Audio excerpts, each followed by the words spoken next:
When it comes to oil, there is no substitute for the Strait of Hormuz. It is a critical shipping lane whose narrowest point runs directly through Iranian territorial waters. Oil flows through this choke point, about 20% of the world's supply.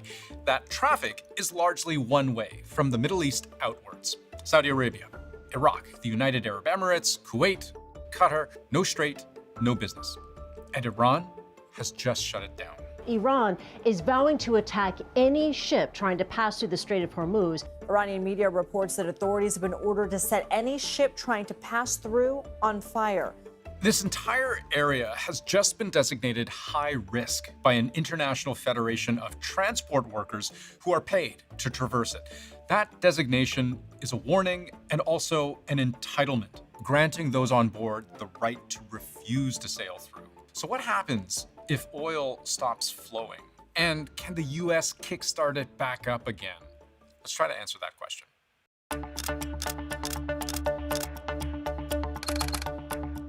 One important thing to understand about the consequences of sealing the strait is what actually allows Iran to do that in the first place. It's not a function of law, it's one of force and the threat of force. The Strait of Hormuz can't be closed like a garden fence, right? There's no physical blockage. If Iran has the will and it still has the means, it can make passage unsafe. Technically, the narrowest part of the strait is just over 30 kilometers across. That number matters because it would, on its surface, ordinarily mean that control of the strait legally belongs to Iran and Oman. That's because under international law, a country can count just over 20 kilometers from shore as their territorial waters. Iran and Oman's claims overlap, so the strait is theirs. Except for a UN provision for passageways like the Strait of Hormuz, considered a strait used for international navigation.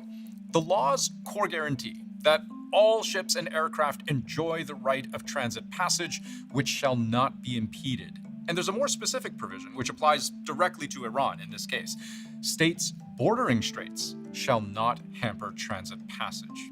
So Iran's unilateral shutdown of the strait is not something with an easy legal resolution, because, strictly speaking, it's already illegal. What that means is that no one knows for how long the strait may stay closed, because what's closing it is almost entirely at Iran's discretion, and damage has already occurred. Oman's Maritime Security Center says an oil tanker has been attacked in the Strait of Hormuz, injuring 4 crew. Meanwhile, in another incident reported north of the capital, Muscat, an unknown projectile is said to have struck a vessel. And what that means is that the outcome of closing the busiest oil shipping lane on the planet is unknown. But let's try to work through it anyway.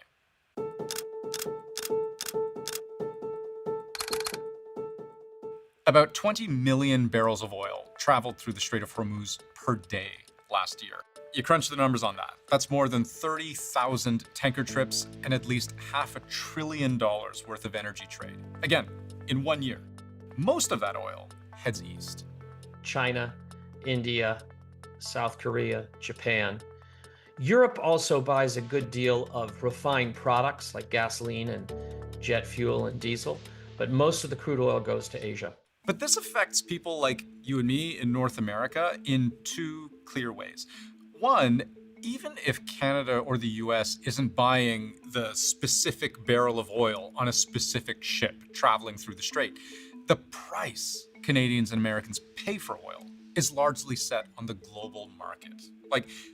The interconnected nature of this business is that oil prices aren't completely siloed geographically.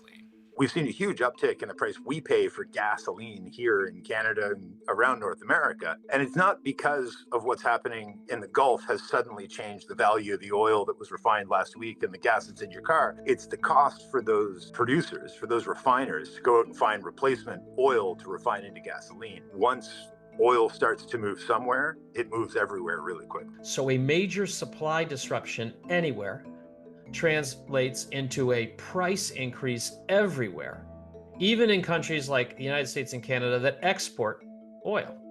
We all face the same global price. But also consider if China is paying more for its oil because so much of it is now not reaching China. What do you think the trickle-down effect of that might be?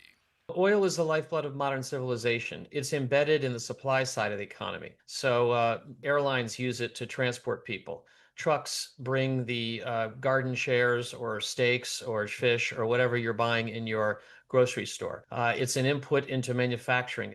The vast majority of the oil Iran itself exports, almost 2 million barrels of oil a day, China buys almost all of it. These aren't insignificant amounts, and the longer this shutdown drags on, the more expensive it is likely to be for everyone. It's not like, the price of chicken goes up, you can buy beef.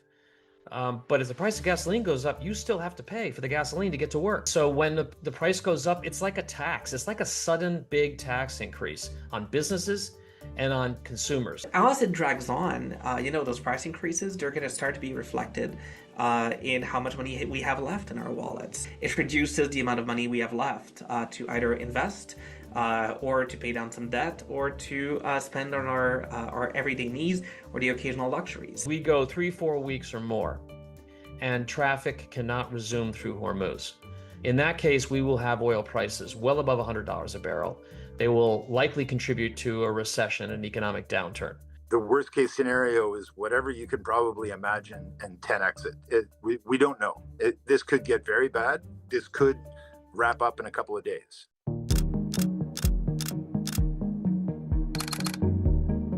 So the bad news, if you're anyone but Iran, is that in the near term, the shutdown is controlled by Iran. The worst news is that if the Strait doesn't reopen, there's not really anybody left unaffected. The silver lining, though, is that the world can tolerate a bit of shock. So far, the price went up, and it went up a little bit, but it did not go up in a way that would correspond with a broader, longer, harder conflict. Oil markets right now are saying, we don't think this is going to last, and if it does, we're going to have to reassess where prices are pretty quick and pretty dramatic. Right now, the world has a lot of excess oil, much of it provided by the US, which over the past decade has become the world's biggest producer of crude oil. The United States is now the #1 producer of oil and natural gas anywhere in the world, anywhere on the planet. We're going to drill, baby, drill right away. Drill, baby, drill, and that's what we're doing. American natural gas production is at an all-time high because I kept my promise to drill, baby, drill. And you can see evidence of that when you look at crude oil's price. During Israel's 12-day war on Iran last year, where you might have expected a big oil price shock, there really wasn't much of one. Same goes here, when the US captured Venezuela's president, the leader of the country with the world's largest proven oil reserves. There's a spike, but the kind of spike we've seen many times before. And even the most recent increase after the most recent strikes on Iran, just a fraction of what we saw, for example, back in 2022, when Russia's invasion of Ukraine caused the price of oil to surge. I think fundamentally, oil markets believe that the power and the necessity of the oil market will overwhelm whatever the politics driving the attacks are. And once this starts to cost more people more money, they expect the military operation to subside, or they expect some kind of a side deal that will allow oil to continue to flow in spite of an ongoing, more limited conflict. We do have a lot of safety cushion in the market in terms of spare capacity, but also the strategic reserves, petroleum reserves in some countries. They have not been used and demand is not growing rapidly. But here's the thing. Like I said before, there's no telling for how long the supply of oil will be strangled at the Strait of Hormuz. As I speak, there are well over 100 ships whose crews have decided, along with their insurance companies, that they cannot take the risk of transiting through. The main obstacle that's keeping ships from traversing the Strait of Hormuz is not weapons or threats or mines or anything else. It's insurance. Insurance companies have been really quickly scaling down the level of insurance they have, the kinds of insurance they have, and in some cases, the insurance policy entirely. You're talking about hundreds of millions of dollars in cargo. They're not going to take the risk. Now, can the US mitigate that risk?